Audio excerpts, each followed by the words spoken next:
Aussi bien en tant que consommateur que producteur, hein, aussi appelé 7e art, le cinéma fait progressivement son bout de chemin au Cameroun afin d'atteindre pourquoi pas un jour le stade d'industrie véritable. Dans cette interview, mesdames, messieurs, immersion au sein du 7e art avec Christian Iloga, communicateur ado, vous le découvrirez dans un instant. Mais avant, permettez-moi de vous souhaiter la bienvenue. Merci de nous renouveler votre fidélité dans le cadre de ce programme. Vous faites bien de regarder DBS Télévision. Je le disais, nous sommes donc avec Christian Iloga, avec nous on va parler du RADO, des rencontres audiovisuelles à Douala. Il nous en dira plus dans quelques instants. Mais au détour également, on va un petit peu soulever la question du cinéma en Afrique et notamment au Cameroun. Bonjour, bonsoir Christian et merci d'avoir accepté notre invitation. Bonjour et merci de m'avoir invité. Comment allez-vous?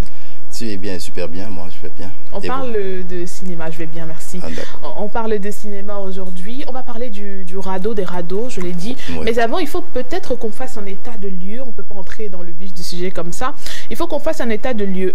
En l'état, d'après vous, est-ce que vous considérez le cinéma comme une industrie au Cameroun? Non.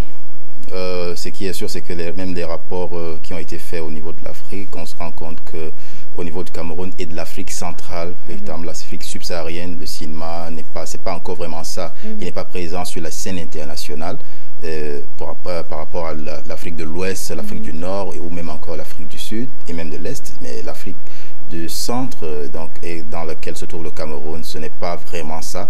Il y a de belles choses qui sont faites, ça, sans aucun doute. Il y a des choses qui sont faites de qualité professionnelle et de normes internationales, mais elles sont très peu nombreuses. Ce n'est pas encore une industrie, en ce sens. Donc, c'est ce qui justifie que le cinéma ne soit pas encore, ou du moins n'ait pas encore atteint le stade d'industrie au Cameroun. Entre autres, parce qu'il y a plusieurs choses qui peuvent entrer en ligne de compte. Parce que quand on parle de cinéma, il faut voir les différents acteurs. Il y a ceux qui produisent, ceux qui jouent et qui produisent. Il y a ceux qui diffusent et il y a ceux qui le regardent. Et donc, il faudrait très bien qu'on ait les moyens pour pouvoir les produire. Il faut qu'on ait les moyens pour les diffuser et permettre à toute la population de voir, n'est-ce pas, ce qui se passe, ce qui est fait.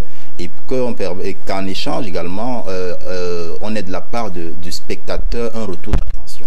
Et pour ça, il faudrait pouvoir arriver à intéresser, n'est-ce pas, le spectateur. Alors, on pourra intéresser les spectateurs par quoi, par exemple? Parce que, vous l'avez dit, il y a beaucoup de productions d'œuvres cinématographiques qui sont estampillées Made in Cameroun, mais c'est peut-être pas pour autant qu'on peut dire qu'elles sont toutes qualitatives. Donc, qu'est-ce qu'il faudrait faire aujourd'hui, ou du moins, pourquoi d'abord est-ce que les téléspectateurs, ou du moins les spectateurs, ne sont pas d'emblée intéressés par ce que proposent les acteurs de la chaîne du cinéma au Cameroun? Donc, vous savez, le cinéma au Cameroun, il est comme beaucoup de secteurs avec les différents problèmes qu'il y a, mais ça passe toujours par la répartition. Quand vous prenez ceux qui sont les acteurs, de quoi est-ce qu'ils ont besoin? Généralement, ils ont besoin de formation pour qu'ils soient professionnels et qu'ils produisent des œuvres de qualité. Je dis encore qu'il y a de très belles choses, de très bonnes choses faites de qualité professionnelle, mais elles sont très peu nombreuses. Pour faire maintenant des choses de qualité professionnelle, en dehors de la compétence en ce qui concerne les différents métiers du cinéma, il y a les financements, quoi qu'on dise. Pour que ça devienne dans cette industrie-là, il faudrait qu'il puisse y avoir, par exemple, des maisons de production qui s'engagent à financer des œuvres et qu'il y ait de l'autre côté des diffuseurs qui les diffusent et les spectateurs qui soient là pour les regarder. Donc, les producteurs, est-ce qu'il y en a énormément avec les moyens financiers nécessaires afin de pouvoir permettre à tous ces artistes de grand talent de pouvoir s'exprimer? Je ne pense pas. Il n'y en a pas. Et l'accompagnement vient depuis le haut. Vous savez, il y a toujours une politique. Ça vient depuis le haut, depuis les ministères. On doit mettre une certaine politique en jeu. Et puis, le secteur privé doit s'organiser de telle sorte qu'il y ait, ça soit véritablement une industrie avec le financement. Mais après, vous savez, il faut toujours un retour sur investissement. Vous ne pouvez pas faire un investissement pour qu'il n'y ait pas de retour. Comment faire? Et il faudrait qu'on s'assure que le produit, lorsqu'il arrive auprès du consommateur, il sera consommé.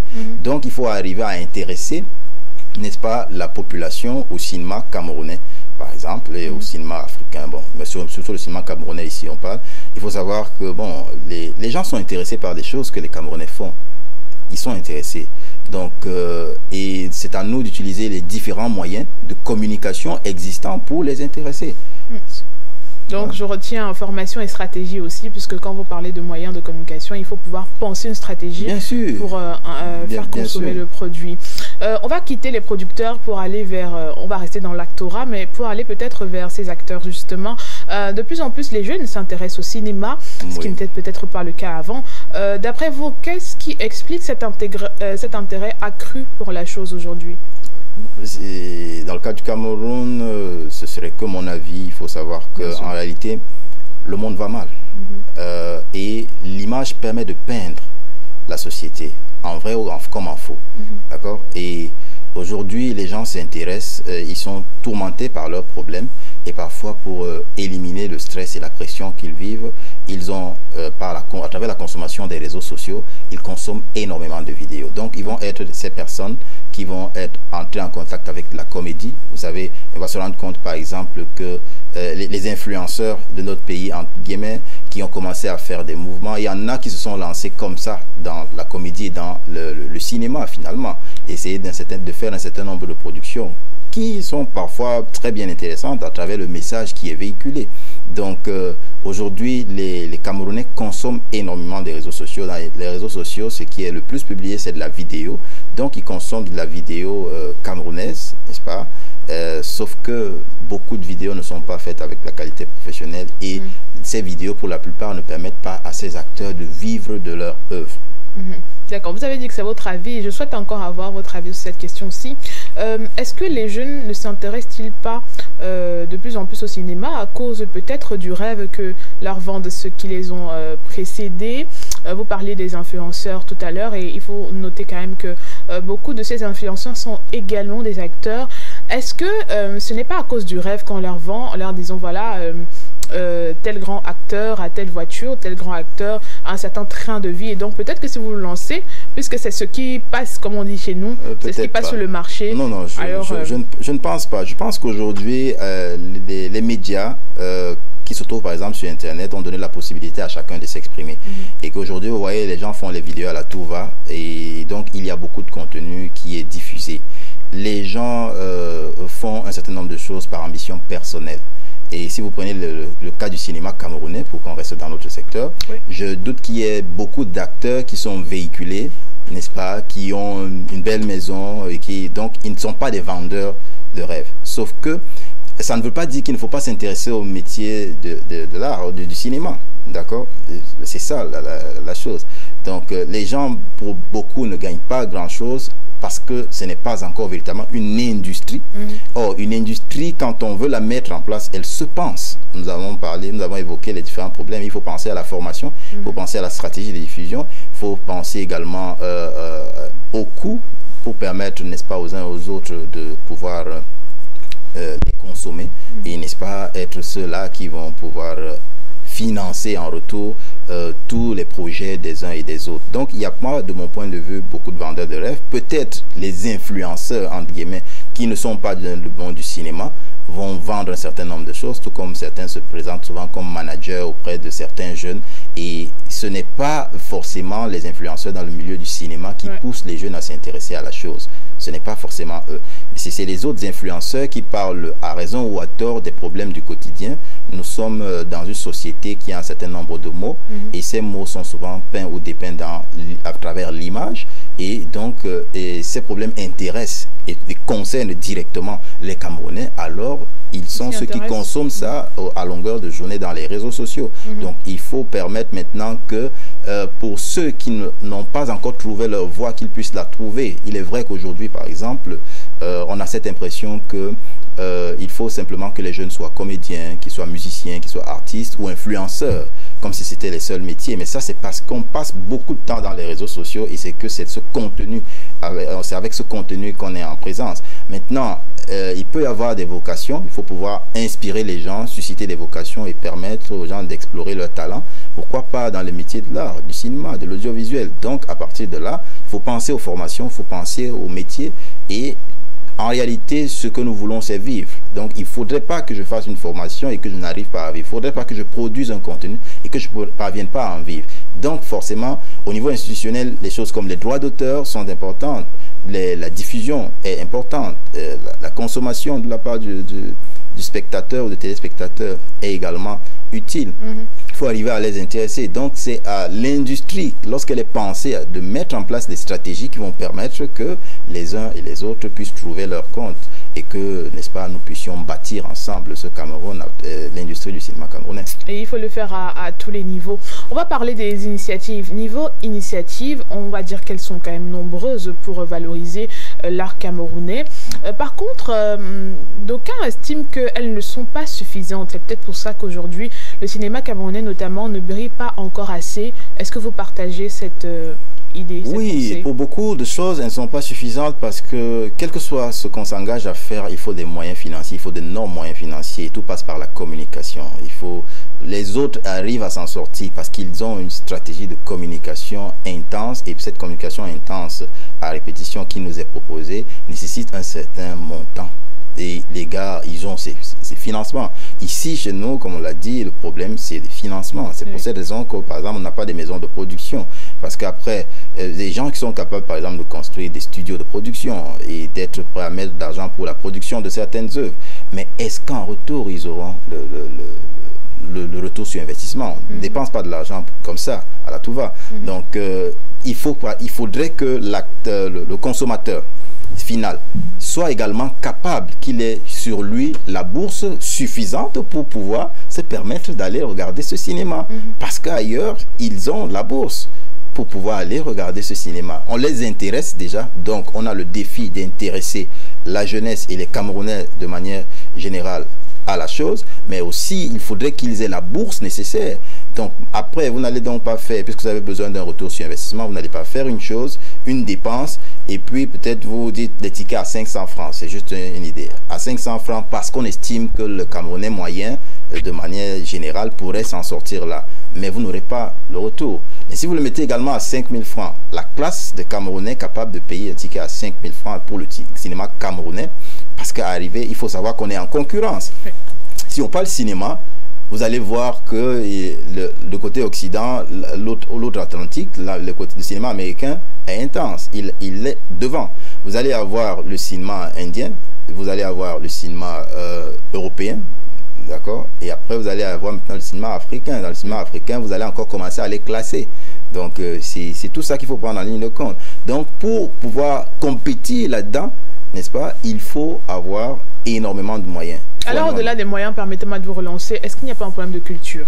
Oui, il y a le problème de la culture. C'est pour cette raison que nous avons dit que tout est une question d'ordre institutionnel. Parce que quand on parle aussi de culture, ça veut dire qu'on est dans la tradition, on est dans la répétition, on est dans le partage des mœurs. Les Camerounais s'intéressent aux problèmes des Camerounais. Sinon, tous les jeunes qui font du contenu sur les réseaux sociaux n'en feraient pas. Ils n'en feraient pas, ils n'auraient pas de followers. Bon, là, on reste sur les réseaux sociaux, mais pas dans les salles. Parce que dans les salles, on est beaucoup moins nombreux. Exactement. Non, je voudrais d'abord montrer que les gens s'intéressent à ça. La différence, c'est ce que ça coûte. La différence, c'est ce que ça coûte. On ne peut pas mettre une production. Pour une production, on a besoin d'acteurs, on a besoin de metteurs en scène, on a besoin de maquilleuses, on a besoin de vestimentaires. Et vous mettez tout cet argent pour ne pas avoir de retour sur investissement. Celui qui décide de faire ces petites vidéos, il appelle 2-3 de ses copains, ils font une petite scène pour dépeindre encore la société. Ils sont un peu dans le même élan, c'est moins professionnel et ça a moins de moyens. Tout ce qu'ils ont parfois, tout ce qu'ils utilisent parfois sur leur téléphone. Ils semblent d'ailleurs être plus sponsorisés que ceux qui utilisent. Oui, ils sont plus sponsorisés parce qu'effectivement, personne n'investit son argent gratuitement. Ils sont sponsorisés parce qu'ils sont suivis. Ils ont des followers et on est capable de voir qu'ils sont suivis parce qu'ils ont justement des followers sur les réseaux sociaux. Vous voyez, donc c'est pour ça que construire l'industrie, ça nécessite énormément de moyens. C'est possible, puisque est-ce que vous pensez que nous consommons les réseaux sociaux plus que ceux qui ont mis en place cela pour nous? Je ne pense pas. Mais eux également, ce sont des personnes qui se rendent énormément dans le cinéma. Le cinéma américain continue de faire des milliards de dollars. Alors qu'il y a les réseaux sociaux. Les réseaux sociaux n'ont pas empêché le cinéma américain de continuer sa voie. Mais ici, déjà que le cinéma n'avait pas encore trouvé sa voie, les réseaux sociaux deviennent une barrière. Et vous ne pouvez rien faire sans argent. Parce que même pour pouvoir faire de la culture, il va falloir communiquer dessus, il va falloir communiquer à l'école, par exemple aussi, et habituer, par exemple, pendant une année scolaire, de faire des visites, je sais pas, dans un cinéma pour regarder du coin, pour regarder des films, par exemple, parce qu'ils ont un certain message qui dépeint la société et venir en parler, ça nous donne l'habitude de ces choses-là. C'est tout un construit qui demande à ce que nous nous engagions tous, autant que nous sommes, à participer à cela. D'accord. Alors, pour appuyer ce qui est fait, vous organisez le mois de juin prochain le RADO, entendu rencontre audiovisuelle à Douala. De quoi s'agit-il? Bien, vous savez, si on dit Festival de Cannes, certains sauront de quoi il s'agit. On a là, pour le cas de l'Afrique centrale, parce qu'on a la FESPACO du côté de l'Afrique de l'Ouest, on a le Festival de Carthage. Les rados, c'est juste un nom qu'on a donné, les rencontres audiovisuelles, n'est-ce pas, de Douala. C'est également un festival de cinéma, mais aussi de télévision, parce que les métiers de l'audiovisuel sont, n'est-ce pas, concernés. C'est pour ces raisons que, par exemple, notre thème, ce sont les dynamiques du cinéma et des nouveaux médias d'Afrique. On y reviendra, oui. Voilà, donc les rados, il s'agit d'un festival où on va célébrer, n'est-ce pas, toutes ces personnes qui font le cinéma, qui sont dans l'art, mais aussi dans le secteur audiovisuel, n'est-ce pas, pour pouvoir, n'est-ce pas, célébrer leurs œuvres, pour pouvoir les encourager, pour pouvoir les présenter au public, et voilà. Alors, en quoi est-ce que cet événement est-il différent des autres? On sait que sur la sphère continentale, on a plusieurs initiatives dans le genre. L'une des plus connues, c'est le FESPACO. Vous l'avez dit sur le plan, je l'ai dit, sur la sphère continentale. Au Cameroun, on a les écrans noirs. Ces deux événements, d'ailleurs, sont partenaires, à moins que je ne me trompe, au RADO. Alors, qu'est-ce qui différencie donc le RADO des autres? C'est quoi la particularité? La particularité... On va ajouter à tous les volets que vous pouvez connaître un volet scientifique, c'est-à-dire que, par exemple, là, nous avons un colloque qui sera organisé le mercredi 7 à l'Institut français et qui permet de réfléchir sur les questions du cinéma et de l'audiovisuel en Afrique, mais aussi pour susciter les vocations auxquelles je parlais en introduction tout à l'heure, nous avons pensé faire un certain nombre d'ateliers de formation pour les jeunes.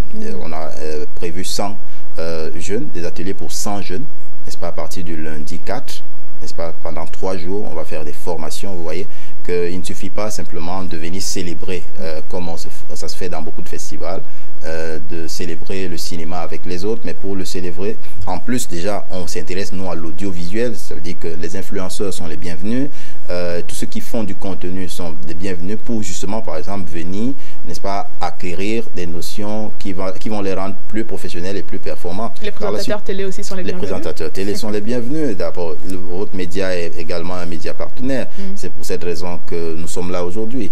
Donc, voilà. Donc, on pense la chose. Le colloque est là sur le plan scientifique. Il faut penser la chose, mais il faut laisser un héritage à travers des formations. Il faut susciter des carrières. Il faut monter. Donc, c'est pour cette raison que le festival, par rapport au festival le festival de manière générale souvent intéresse les acteurs du domaine, de l'industrie. Alors que là, c'est un festival qui est ouvert au grand public parce que nous avons le village du cinéma africain qui d'ailleurs permet aux uns aux autres de vouloir, puisque ça se passe au Cameroun et à Douala, c'est pas seulement pour les Doualais, c'est vrai. Donc chacun pourrait venir, les artisans vont venir, n'est-ce pas, des professionnels des médias vont venir, ils peuvent prendre des stands, n'est-ce pas, tout va se passer, le village sera à Canal Olympia, n'est-ce pas, ils peuvent prendre des stands et ils vont pouvoir exposer leur savoir-faire parce que nous avons les invités de renommée continentale, n'est-ce pas, ils vont venir et ils vont découvrir avec nous, en fait, du moins, eux, ils vont découvrir le savoir-faire camerounais et peut-être certains Camerounais vont également découvrir ce savoir-faire dans ce village africain. Une belle occasion de faire du réseautage. Oui. Avant de rentrer dans le programme, il faut peut-être souligner que l'idée a vu le jour, ou du moins a été pensée depuis 2009. Oui. C'est exactement ça. Et certainement, avant cette édition, il y a des éditions qui se sont enchaînées. Alors, quel bilan peut-on faire des précédentes éditions? Le bilan qu'on pourrait faire, c'est difficile de dire. Ce qui est sûr, c'est qu'on va un pas à la fois. Nous sommes là à la 7e édition. Nous avons commencé en 2009. Nous sommes à la 7e édition parce qu'il y a l'édition de 2019 que la Covid a empêché de se tenir. Et voilà, on fait un pas à la fois. Ce n'est pas facile. Vous voyez, par exemple, on a évoqué l'aspect culturel tout à l'heure. Et il se trouve que n'ayant pas encore la culture des choses comme le festival, en réalité, les Camerounais n'ont pas l'habitude aussi de ces choses. On déconstruit cela et nous construisons progressivement, n'est-ce pas, ce festival qui, nous le croyons, dans les 3 prochaines années sera de plus grande envergure qu'actuellement en ce moment. Mais je peux vous dire que nous avons fait des progrès énormes. Au début, il n'y avait pas, par exemple, ces ateliers de formation, il n'y avait pas de colloque, mais maintenant, nous avons pensé justement, pour faire ces différences, mettre cela en place. Alors, les colloques et les ateliers font partie aussi des innovations de cette édition. D'accord. On va parler à présent du programme. Que prévoit le programme pour ceux qui y seront? Bien, il faut savoir que le festival va se tenir du 2 au 9 juin de 2023. Et déjà le 2 juin, nous aurons le gala. Après, certainement, l'ouverture à travers le discours, parce que sous le patronat du Premier ministre, avec les discours des responsables il y aura une projection de 26 minutes, puis il y aura un cocktail qui va suivre. Et à partir du 2e jour, c'est-à-dire le samedi 3 juin, on a les projections cinématographiques qui vont se dérouler dans les différents espaces qui sont prévus, notamment le Canal Olympia, l'Éden et le campus universitaire. C'est le dimanche que l'Institut français entre en scène avec les projections cinématographiques. Il y en aura là-bas pendant 3 jours, le dimanche, le lundi et le mardi. Et en attendant le mercredi où il y aura justement le colloque dont nous parlons de 9h à 14h. Et puis nous avons le jeudi également, parce que les ateliers quant à eux commencent le lundi, mardi, puis le jeudi, parce que le mercredi, généralement, entre 9 et 14 heures, nous voulons qu'il y ait uniquement le colloque aspect scientifique réflexion, puis dans l'après-midi, les projections auront lieu, parce que c'est plus de 70 films à présenter tout au long de cette semaine, n'est-ce pas? Il y a certains films qui sont en compétition également et qui seront primés à la sortie, au gala de sortie qui aura lieu le 9 juin, n'est-ce pas? Et c'est généralement, ce sera encore là le train-train quotidien en ce qui concerne le gala. Donc voilà. Vous avez dit que l'événement est ouvert à tous, à tout public. Comment fait-on pour justement avoir accès à l'événement? C'est gratuit ou il va falloir débourser un copay quand même pour pouvoir participer? Il va falloir... vous pouvez entrer dans le village de cinéma africain avec 100 francs, 200 francs, juste pour visiter les stands, pour apprécier. Et maintenant, pour avoir accès aux salles de cinéma, il y a des tickets qui sont disponibles auprès des médias partenaires. S'ils ne le sont pas encore, ils le seront cet après-midi ou plus tard auprès des médias partenaires. Tous les médias partenaires auront ces tickets à disposition. Il y a un ticket qui vous donne accès à tous les films, tous les spectacles. Celui-là coûte 25 000 francs tout au long de la semaine. Chaque jour, vous allez où vous voulez, peu importe le lieu où vous le trouvez, vous aurez accès à la salle de spectacle, parce que vous savez, les projections cinématographiques commencent à partir de 1000 francs. Donc, nous avons donc ce ticket de 1000 francs, nous avons des tickets qui sont à 5000 francs, tickets à 15 000 francs, et comme je vous ai dit, les tickets de 25 000 francs vous donnent accès durant tout le festival à tous ces spectacles cinématographiques. Il y a une question qui allait m'échapper. Oui. On va parler de la ville de Douala qui a été choisie pour abriter ce grand événement. Est-ce que c'est à dessein? Pourquoi Douala? Douala, quand même, quand on parle du Cameroun, c'est un événement d'ordre international. Quand on parle de Douala, c'est le poumon économique du Cameroun, mais c'est également le poumon économique de l'Afrique centrale. Quand vous êtes à Douala, vous allez vous parler de où arrivent les produits qui vont desservir le Tchad, la RCA, le Gabon, la Guinée, etc. Donc, à partir de là où on veut faire, ça veut dire que c'est un nœud, un point de rencontre entre notre pays et les autres. Donc, nous avons pensé qu'au lieu d'aller le mettre à Yaoundé, par exemple, ou à Bafoussam, on compte que ce soit au niveau de la ville de Douala, qui déjà, par son caractère cosmopolite, abrite déjà un certain nombre de personnes des différentes communautés. Combien de personnes sont attendues à cet événement? Nous attendons un peu plus de 25 000 personnes pour cet événement-là. Et voilà, nous avons 4 salles de spectacle qui sont à disposition, n'est-ce pas? Nous espérons que les Doualais et tous les Africains viendront avec nous célébrer ce moment. Tous les Africains, surtout que beaucoup d'autres pays seront représentés pendant ces 7 jours de valorisation du cinéma, tout simplement.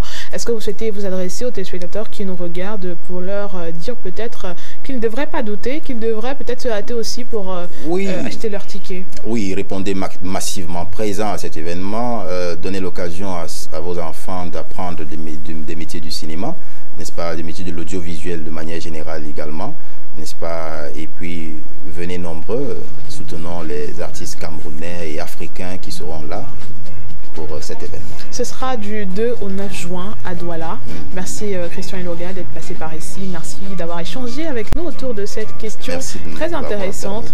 Je pense que les téléspectateurs également en ont bénéficié, ou du moins ont bénéficié de ces connaissances que vous avez mises à notre service aujourd'hui. Quant à vous, chers téléspectateurs, on vous donne rendez-vous prochainement pour une toute autre sortie de votre programme, l'interview. Merci de nous regarder. Merci également à l'équipe technique qui a participé à la réalisation de ce programme. On se donne rendez-vous prochainement. Super.